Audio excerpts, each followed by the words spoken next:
नमस्कार, मी गुलाबराव खंडागळे, संभाजीनगर येथील तालुका खुलताबाद आणि बाजारसावगी या परिसरामध्ये कार्यरत असतो. नानाजी देशमुख कृषी संजीवनी प्रकल्पांतर्गत गेली 5-6 वर्षापासून मी कार्यरत आहे बरं का. आणि या प्रकल्पावर तंत्रज्ञान समन्वयक म्हणून काम कार्यरत होतो.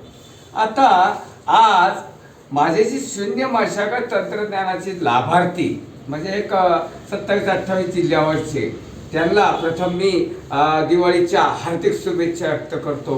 आणि दीपावलीच्या हार्दिक शुभेच्छा तर व्यक्त करतोच, परंतु हार्दिक शुभेच्छा व्यक्त करून त्यांना रबीचं थोडं मार्गदर्शन आज ह्या दीपावलीच्या निमित्तानं करायचं आहे मला.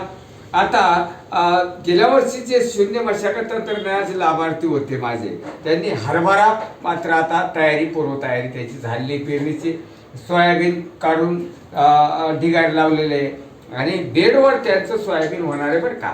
गेली 4-4 वर्षाचे 5-5 वर्षाचे सोयाबीनचे प्लॉट्स आहेत त्यांच्याकडे आणि ते त्याच्यावर ती शून्य मशागत या तंत्रज्ञानानं पेरणी करणार आहे. आता शून्य मशागत तंत्रज्ञान हे आलं नानाजी देशमुख कृषी संजीवनी प्रकल्पाअंतर्गत आणि आमचे माननीय श्री कोळेकर सर यांच्या मार्फत आम्ही राबवतो आणि चालू आहे.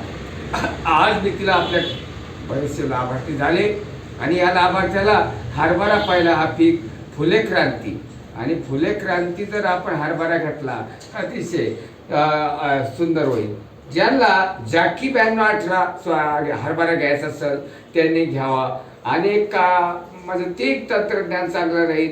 ज्यांना फुले क्रांती हरभरा घ्यायचा असेल त्यांनी फुले क्रांती राहुरी कृषी विद्यापीठाचा हा हरभरा वापरावा, ती सुद्धा चांगलं काम आहे. त्यांचा 92-18 आहे जाकी त्याने तो वापरावा, ज्याला हा घ्यायचा यांनी हा वापरावा. अशा पद्धतीचे दोन्ही हरभऱ्यामध्ये झालं. आता ज्वारीमध्ये सुद्धा काही लोक शून्य मशागत तंत्रज्ञानानं काम करतायत. त्यांनी गतवर्षीची ज्वारी किंवा चालू वर्षाची फुले सुद्धा ही जरी वापरली तरी आनंद आहे आणि त्यांनी ती ज्वारी बेडवर घ्यावा, ती सुद्धा चांगलं काम आहे. ज्यांनी शून्य मशागत तंत्रज्ञानाचा वापर केला आहे आणि त्यांनी ह्या अतिवृष्टीला समोर गेले बरं का.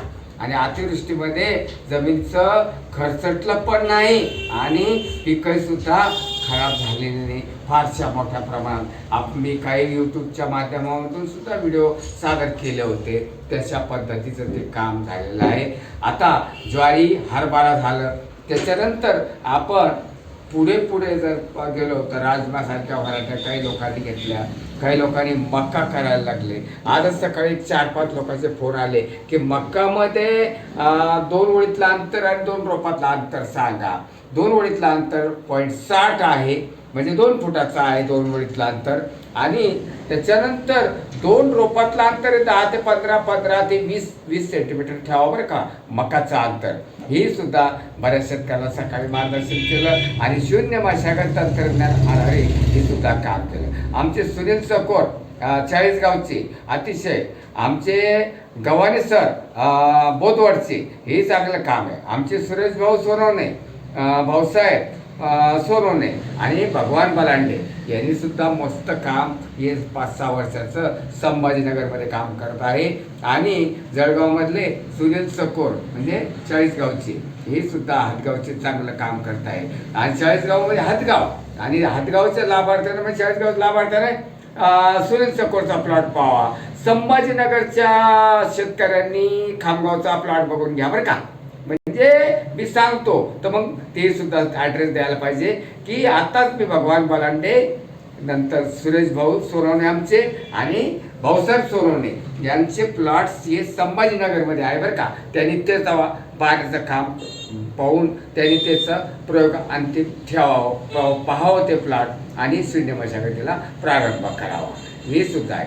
पुन्हा अगदी नव्यानं सांगायचं ठरलं की बीज प्रक्रिया, बेड प्रेफर, बीज प्रक्रिया, हरभरा व्हरायटी आणि पेरणीचा पिरियड हा लक्षात घेता या सगळ्या गोष्टीचा अंतर्भाव अतिशय सुंदर.